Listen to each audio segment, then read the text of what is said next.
Hello दोस्तों, मैं आपको आज एक ऐसी कहानी सुनाने जा रही हूँ जो आपके दिल को छू लेगी। कृपया पूरी कहानी सुने। इसका शीर्षक है धोखे का पर्दा।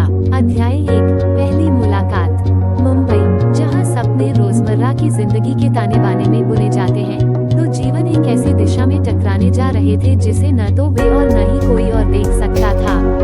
आयना, एक तेज तर्रार और महत्वाकांक्षी युवा लड़की ने हाल ही में एक प्रमुख विज्ञापन एजेंसी में नौकरी हासिल की थी। उसकी रचनात्मकता और सफलता की इच्छा ने उसे अपने परिवार का गर्व बना दिया। दूसरी तरफ अर्जुन था, एक आकर्षक और करिश्माई युवक जो अपने अच्छे लुक्स और सहज स्वभाव के लिए जाना जाता था। वह महिलाओं को अपने जादू से आकर्षित करने में माहिर था, लेकिन उसके अधिकांश रिश्ते तात्कालिक थे। आयना और अर्जुन की मुलाकात एक दोस्त की पार्टी में हुई, जहां हंसी और संगीत का माहौल था। अर्जुन ने आयना की जीवंतता को देखा और उससे बातचीत शुरू की। उनकी केमिस्ट्री स्पष्ट थी। आयना ने एक ऐसा स्पर्श महसूस किया जो उसने पहले कभी नहीं अनुभव किया था, और अर्जुन उसकी बुद्धिमत्ता और चतुराई से प्रभावित था। उन्होंने एक दूसरे के नंबर एक्सचेंज किए और जल्द ही उनकी बातचीत बार बार मिलने में बदल गई। अध्याय 2, प्रेम का भ्रम। जैसे ही उनका रिश्ता बढ़ा, आयना अर्जुन के प्रति गहराई से प्यार करने लगी। उसने उसे सरप्राइज देने के लिए फूल लाने, रोमांटिक डिनर की योजना बनाने और मीठी बातें कहने की आदत बना ली, जिससे उसका दिल खिल उठा। लेकिन उसे यह नहीं पता था कि अर्जुन के लिए ये केवल एक खेल था। उसे रोमांस का रोमांच पसंद था, लेकिन वह कभी भी प्रतिबद्धता के लिए तैयार नहीं था। आयना की सुंदरता और एक आदर्श रिश्ते का विचार उसे आकर्षित करता था, लेकिन वह सच्चे प्रेम की गहरी भावनाओं के लिए तैयार नहीं था। आयना अपने भावनाओं से अंधी होकर अक्सर उन छोटे संकेतों को नजरअंदाज कर देती थी जो उसके रास्ते में आते थे।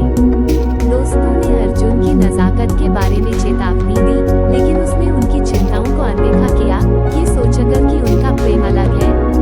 उसने विश्वास किया कि वो उसे बदल सकती है, कि उसका प्यार उसे स्थायी संबंध की सुंदरता का एहसास करा सकेगा। अध्याय 3, झूठ का पर्दा। जैसे जैसे हफ्ते बीतते गए, आयना ने अर्जुन के व्यवहार में सूक्ष्म परिवर्तन देखना शुरू किया। वह धीरे धीरे दूर होता गया, अक्सर अंतिम क्षण में योजनाएं रद्द कर देता था। जब वे एक साथ होते थे, तो उसकी ध्यान अक्सर बंट जाती थी, क्योंकि वह बार बार अपने फोन की जांच करता या अन्य दोस्तों के साथ बातचीत करता। आयना का दिल भ्रम से भर गया, लेकिन जब भी उसने अर्जुन से इसका सामना किया, वह अपनी शरारती मुस्कान के साथ बच निकलता, उसे आश्वासन देता कि वह सिर्फ काम में व्यस्त था। एक दिन आयना ने अर्जुन को एक सरप्राइज विजिट देने का फैसला किया।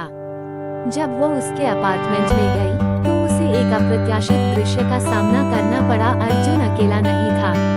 एक खूबसूरत महिला, आत्मविश्वास से भरी, उसके सोफे पर बैठी थी, हंसते हुए। आयना का दिल टूट गया जब उसे सच्चाई का एहसास हुआ। अर्जुन उसे धोखा दे रहा था। अध्याय 4, आमना सामना। गुस्से और धोखे के एहसास से भरी हुई आयना ने अर्जुन का सामना किया। इसका क्या मतलब है? उसने चिल्लाते हुए कहा। उसके चेहरे पर आंसू थे। अर्जुन, जो अचानक पकड़ा गया था, ने खुद को काबू करने की कोशिश की।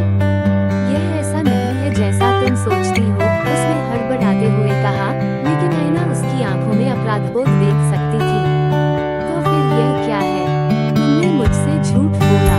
मैंने तुम पर भरोसा किया। आयना का स्वर दुख से कांप रहा था। अर्जुन की बाहरी छवि अब कहने लगी, ठीक है, हाँ, मैं उसे देख रहा था, लेकिन इसका कोई मतलब नहीं था। तुम्हें पता है, ये बस मजा था। उसके इस धीरे ढाले बयान ने आयना के दिल को चूर-चूर कर दिया। अध्याय 5, परिणाम। अगले दिनों में आयना धोखे के साथ जूझ रही थी। वह खोई हुई और अपमानित महसूस कर रही थी, अपनी आत्मसम्मान पर सवाल उठा रही थी। दोस्तों ने उसका साथ दिया, लेकिन दर्द बहुत गहरा था। उसने अर्जुन को अपनी जिंदगी में जगह दी थी, जिसने केवल उसके प्यार का लाभ उठाया। इस बीच अर्जुन ने अपनी जिंदगी को ऐसे ही जीना जारी रखा। उसने एक और महिला के साथ आगे बढ़ना शुरू किया, अपने संबंधों के इस सती पैटर्न को दोहराते हुए। दूसरी ओर आयना ने अपने ऊपर ध्यान केंद्रित करने का निर्णय लिया। उसने अपने काम में अपनी ऊर्जा लगाई और अपने जुनून को फिर से खोजा। कला उसकी शांति बन गई, जिसने उसे अपने दर्द को व्यक्त करने और ठीक होने का मौका दिया। अध्याय 6, आगे बढ़ना। महीनों बाद आयना बदल गई थी।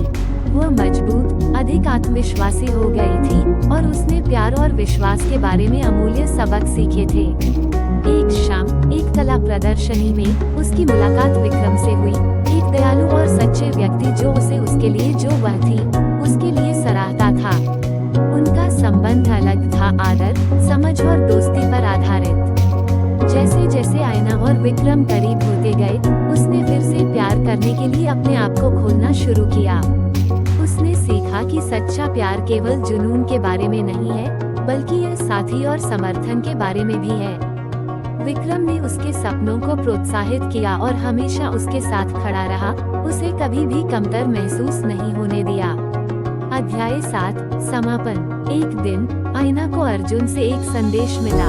वो मिलकर बात करना चाहता था।